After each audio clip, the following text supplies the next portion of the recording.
Have you ever stopped to think that maybe the real story of our economy isn't always in the loud headlines? Maybe it's in something quieter, like how goods are moving, or even when a major company suddenly goes silent. That's a great point.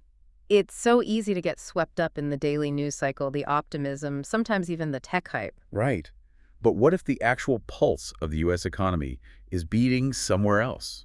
Somewhere, maybe. Hiding in plain sight. Well, that's exactly what we're trying to do today. Our mission here is to cut through some of that noise and really explore what seems to be happening beneath the surface. And we're using some unexpected data points and, like you mentioned, a big company's silence as our guide. Precisely.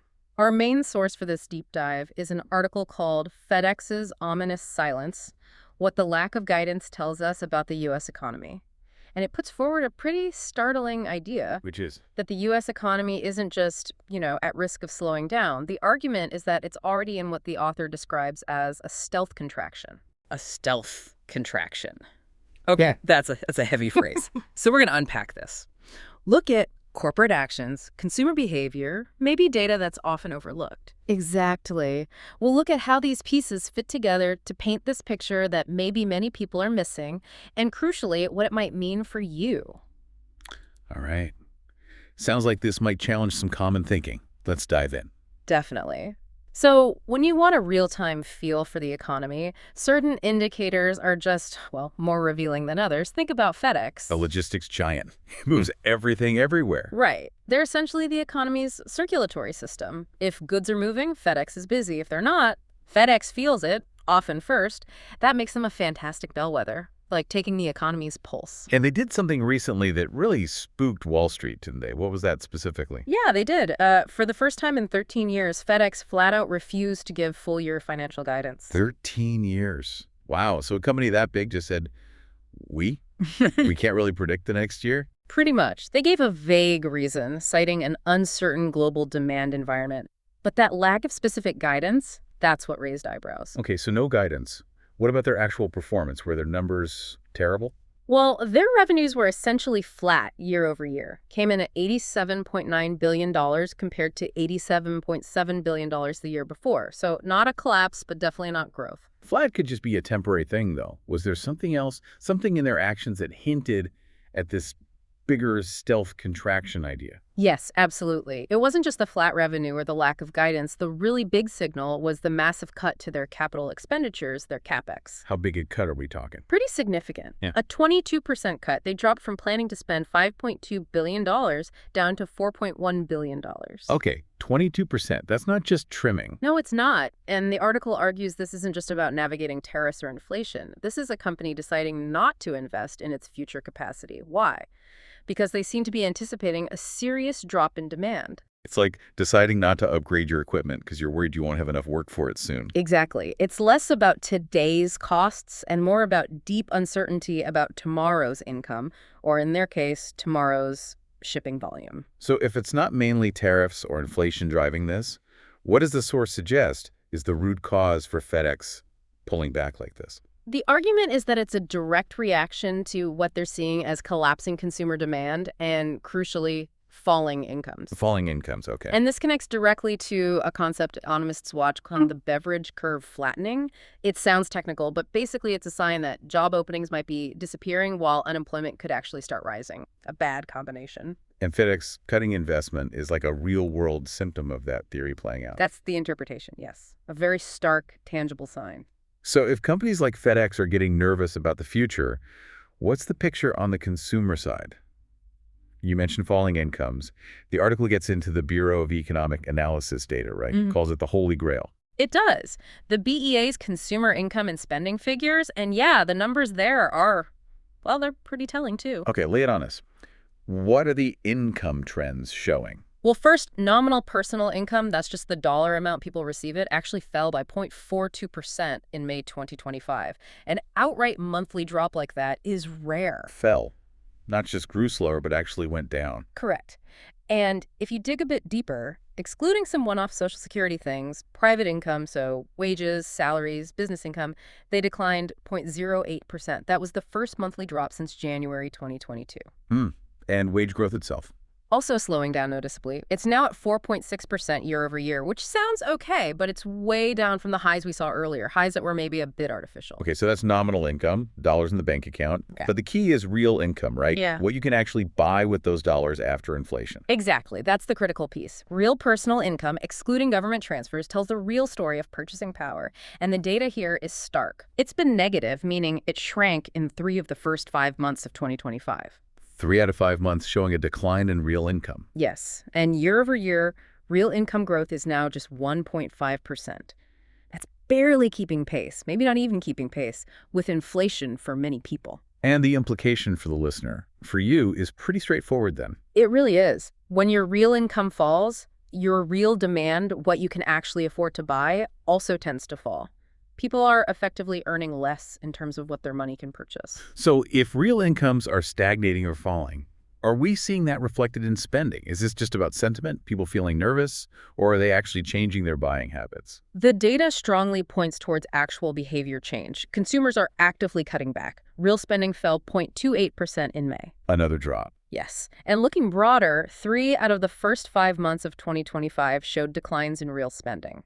If you look at the 5-month trend, there's a 0.17% drop overall. And how does that compare historically? We haven't seen a 5-month pattern like that since July 2020. Which was right in the thick of the pandemic lockdowns. Exactly. Even spending on services, which was supposed to be booming, is now almost flat. It grew just 0.1% in May, which is the slowest growth, again, since 2020. Wow.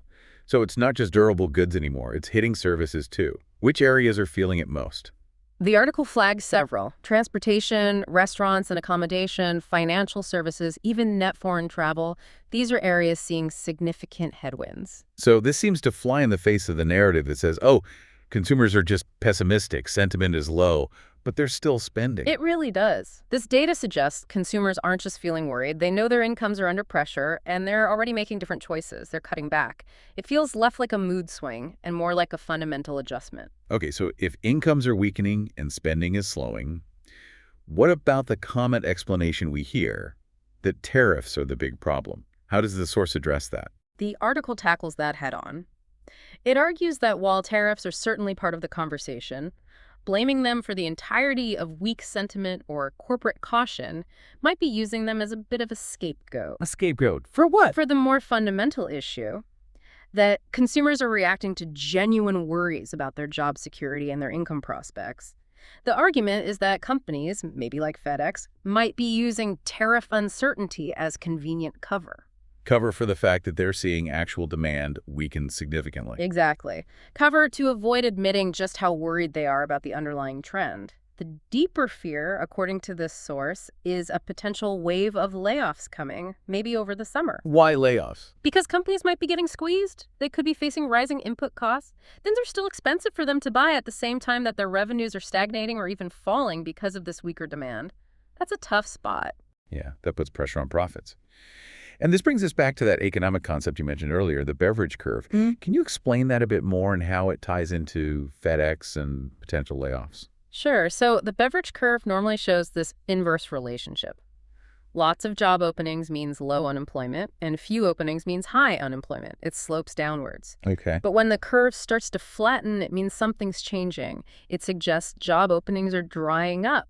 Companies aren't looking to hire as much. Right. But critically, unemployment might not fall, or could even start to rise even as those openings disappear. Firms become reluctant to hire, reluctant to invest. Like FedEx cutting CapEx. Exactly. That reluctance to invest is a key sign. And this flattening is seen by many economists as a classic warning signal of an economic contraction, a period where the economy actually shrinks. So FedEx's actions are like exhibit A for this flattening curve theory. You could definitely see it that way, yes. Their big CapEx cut, their refusal to give guidance, these are very concrete actions that align perfectly with what a flattening Beveridge curve implies. And is there other evidence supporting this idea? Beyond just FedEx. Is this showing up elsewhere? Yes, it's not just an isolated case. The article points to the Chicago ISM report, that's the Institute for Supply Management. Their survey data offers more clues. What did that report show? Well, it showed that order backlogs fell to their lowest level since May 2020. Again, that pandemic comparison point. meaning companies are running out of future work lined up. Precisely. And even more striking, only 4% of the companies surveyed reported that their backlogs were growing. Just 4%. That's the second lowest reading for that metric since they started tracking it way back in 1980. Second lowest since 1980. Wow. Yeah. And at the same time, the prices these companies paid for their materials and supplies rose sharply. Okay, so let me connect the dots here. Companies have fewer orders coming in for the future. Their existing backlog is shrinking, but their costs are going up. You got it. That's the profit squeeze right there. Rising costs hitting shrinking or stagnant demand. That doesn't sound sustainable for long. What's the conclusion the article draws from that squeeze? It's pretty stark, unfortunately. The conclusion is that when companies get caught in that kind of rising costs, falling demand layoffs often become the next logical, though unfortunate, step. It's often seen as the primary way to protect profitability in that scenario. This has been quite the deep dive.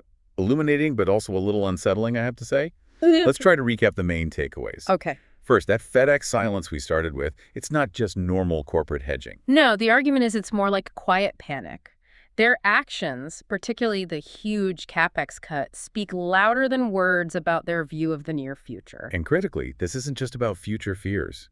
The data shows incomes and spending are already falling in real terms. And these aren't new trends that go back to January. That's right. The consumer pullback, especially in services, isn't something that might happen. It seems to have already started. People are adjusting their spending based on their real income situation. So the takeaway here is that this is potentially more than just a temporary blip, not just a bad quarter or seasonal weirdness. The source suggests it points towards a more structural shift. Fundamental income weakness and lower demand seem to be forcing companies to rethink their strategies pretty significantly. And the endpoint of that, if things don't dramatically turn around soon, according to this analysis, Is likely a surge in layoffs. That profit squeeze we talked about makes it almost inevitable unless conditions improve quickly. Okay, so a final thought then for you, our listener. We've talked about these quiet signals, FedEx's actions, the income data, the spending shifts, and there seems to be a growing gap between these signals and maybe some of the more mainstream economic narratives out there. So the question to ponder is, given this disparity, how do you start to weigh these different types of information?